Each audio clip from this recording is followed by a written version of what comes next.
Isa na namang magandang araw sa inyong lahat mga ka-reviews. Sa video ito ay sisilipin natin ang ating investment dito kay OMB. Ano na bang nangyari dito mga ka-reviews? Tingnan natin mga ka-reviews sa ating ginawang withdrawal dito sa OMB na to. Tingnan natin.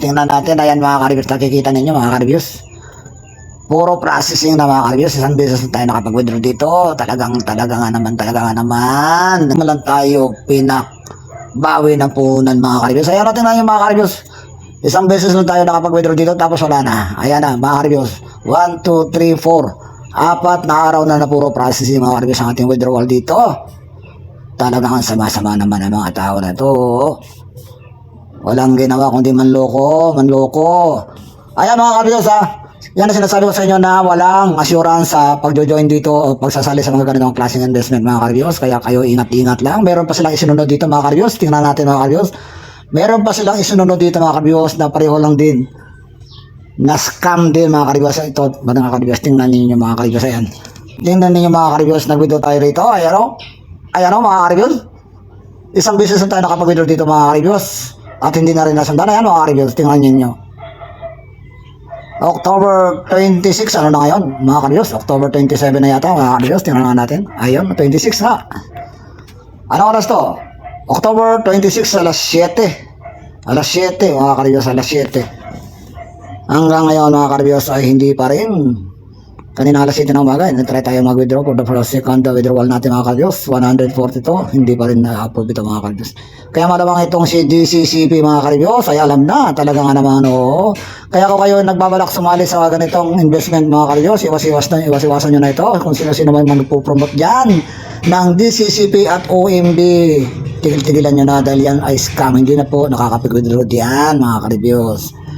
At meron pa silang isunod dito mga ka-reviews, meron na naman silang bagong pinopromote. Hindi na nila pinopromote ito si DCCP. Kung makikita nyo, kung kasali kayo dyan sa Telegram mga ka-reviews, kung kayo nakasali dyan sa Telegram, makikita nyo marami silang bagong pinopromote dyan na mga investment, bago. Ayun.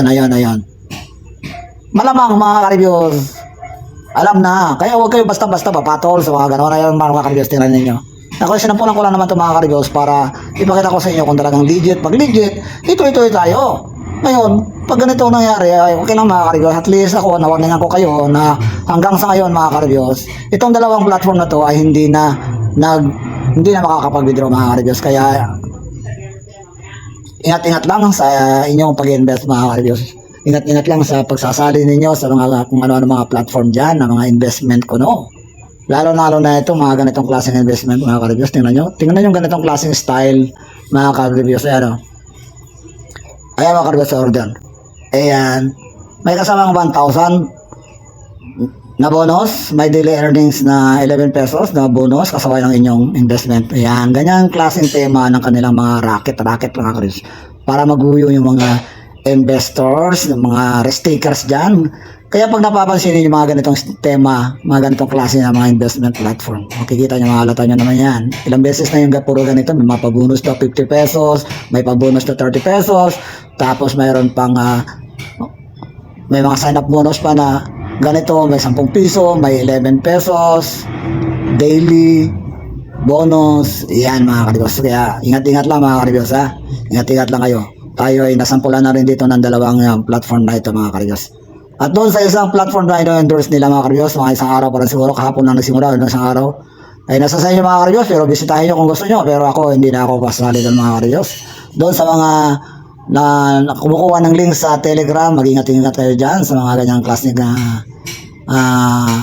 platform mga ka-reviews. Kita nyo naman, puro panluloko ang ginagawa nila sa ngayon. Sinasabantala yung pera na ibang tao. Ayan ang kakapal na ng mga moks-moks.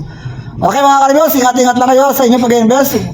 Kung hindi ka pa nakasubscribe sa channel na ito, mangyari mag-subscribe ka para ma-update kita sa mga sinasalihan ninyo dyan, ng mga investment na kagaya nito.